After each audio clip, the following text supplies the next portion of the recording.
This is a blueprint of Shinjuku Station, the busiest public transportation hub in the world. This structure stretches 1 kilometer through the Shinjuku district and facilitates 3.6 million daily commuters. We utilize it to travel to different parts of Tokyo.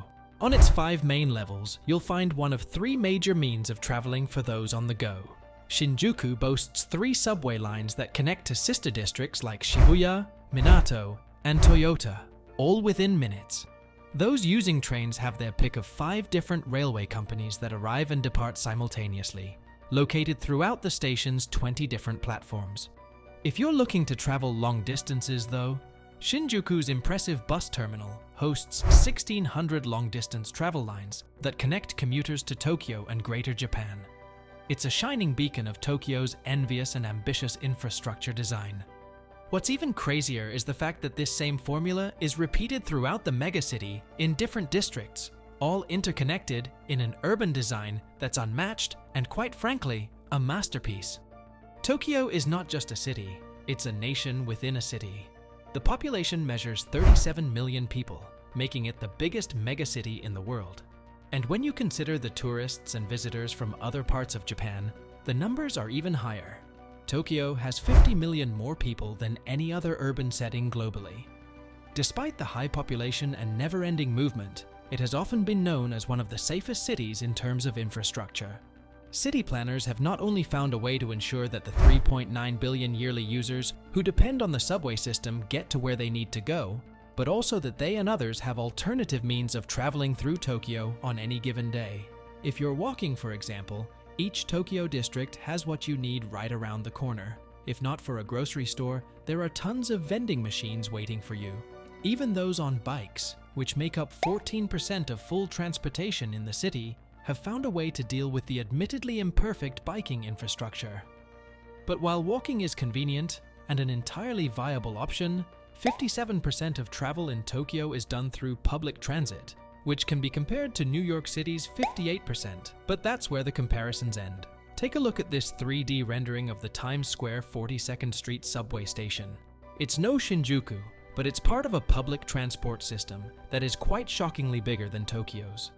Seriously, the New York City subway has 34 lines and 468 stations, all servicing 4 boroughs, namely Manhattan, Brooklyn, Queens, and the Bronx.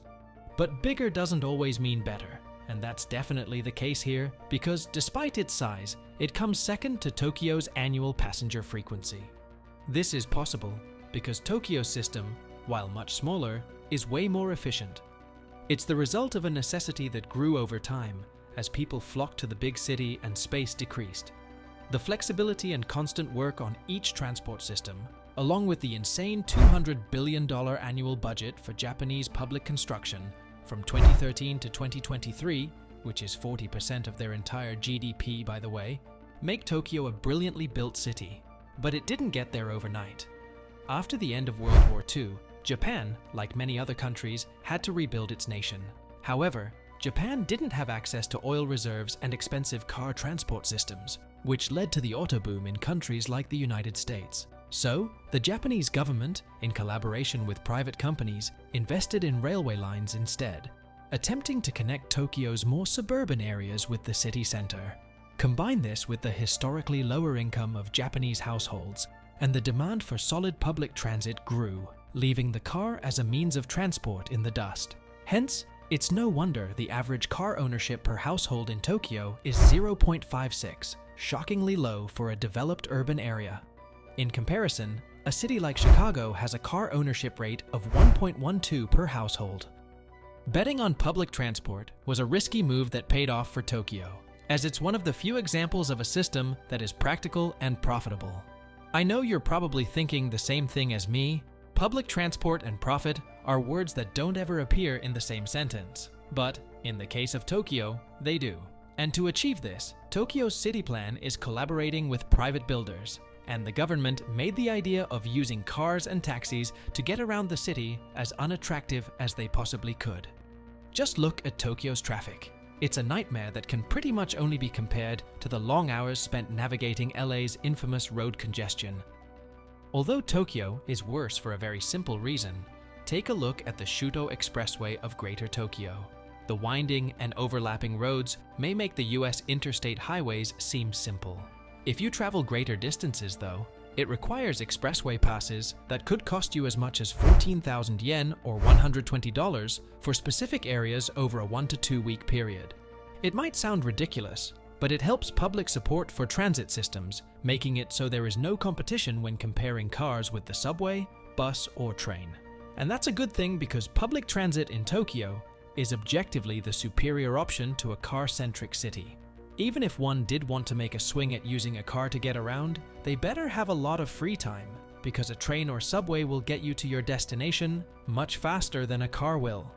As transit vehicles run on a strict time crunch, operating within a minute of expected arrival or departure time, they're also super fast, moving at 1.5 times the speed of a car, limited by speed restrictions, traffic, and unpredictable roadblocks. So yeah, public transit is the way to go, and passengers only need one card to travel across Tokyo, the Pasmo card.